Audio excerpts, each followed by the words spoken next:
രുചിയുടെ ഏകദേശം എല്ലാം ആയിട്ടില്ല. ഇനി ഒരുപാട് വിഭവങ്ങളുണ്ട്. നമ്മൾ കുറച്ച് സാധനങ്ങൾ ഇപ്പോൾ ഈ വൈകുന്നേരം നമ്മൾ എടുത്ത് വെച്ചിരിക്കുകയാണ്.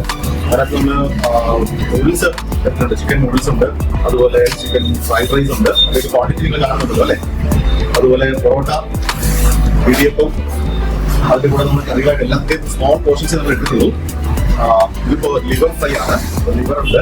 അതുപോലെ ചില്ലി ചിക്കൻ ഉണ്ട്, കിട്ടില്ല ചില്ലി ചിക്കൻ ആണ്. ചില്ലി ചിക്കൻ ഉണ്ട്, ചിക്കൻ പെരട്ട് ഉണ്ട്, അതുപോലെ ബീഫ് പെരട്ട് ഉണ്ട്. ചിക്കൻ പെരട്ടും ബീഫ് പെരട്ടൊക്കെ ഇതൊക്കെ ചെറിയ ഒരു ഹാഫ് പ്ലേറ്റ് ആണ്. അതിന്റെ ക്വാളിറ്റി ആണല്ലോ.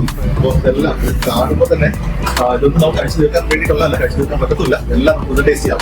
ഓക്കെ, ചിക്കൻ കറി പൊറോട്ടയായിട്ട് നമുക്ക് സ്റ്റാർട്ട് ചെയ്യാം. പൊറോട്ടയും ബീഫുമാണ് കേരളത്തിന്റെ ദേശീയ ഭക്ഷണമെങ്കിലും നമുക്ക് ബീഫിലേക്ക് അടുത്ത ഘട്ടം എടുക്കാം. നമുക്ക് ആദ്യം ചിക്കൻ കറിയും പൊറോട്ടയായിട്ട് നമുക്ക് ആദ്യം സ്റ്റാർട്ട് ചെയ്യാം.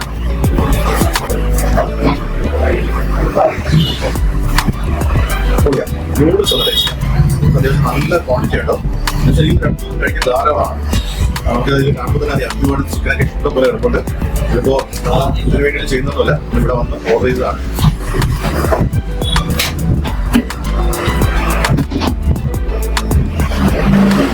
ഫ്രൈഡ് റൈസ് ആണ്,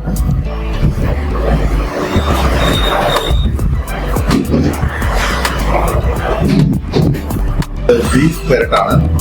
ഇപ്പൊ നല്ല തിക്കായിട്ടുള്ള പെരട്ടാണ്. ഒന്ന് ടേസ്റ്റ് ചെയ്യാം.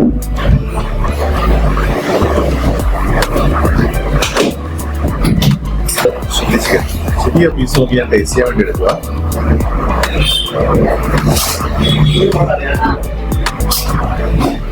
ഇത് കരളാണ്. ഇത് കരൾ അവസാനം നമുക്ക് കരളിലേക്ക് വരാം. ആദ്യമേ കരൾ പുറത്ത് കൊടുത്താൽ ശരിയാകുമ്പോൾ അതുകൊണ്ട് നമുക്ക് ആദ്യം ചിക്കൻ ബാക്കിയെല്ലാം എടുത്ത് നമുക്ക് കരളിലേക്ക് വരാം. നമ്മുടെ ചിക്കൻ പെരട്ടാണ്. ചിക്കൻ പെരട്ട് ഇവിടുത്തെ നമുക്ക് ഫേമസ് ആയിട്ടുള്ള ഒരു സാധനമാണ്. ഇവിടുത്തെ ചിക്കൻ പെരട്ട് ഇവിടെ നല്ല പീസുകളാണ്. ഒരു കേസാണ് കരളാണ്.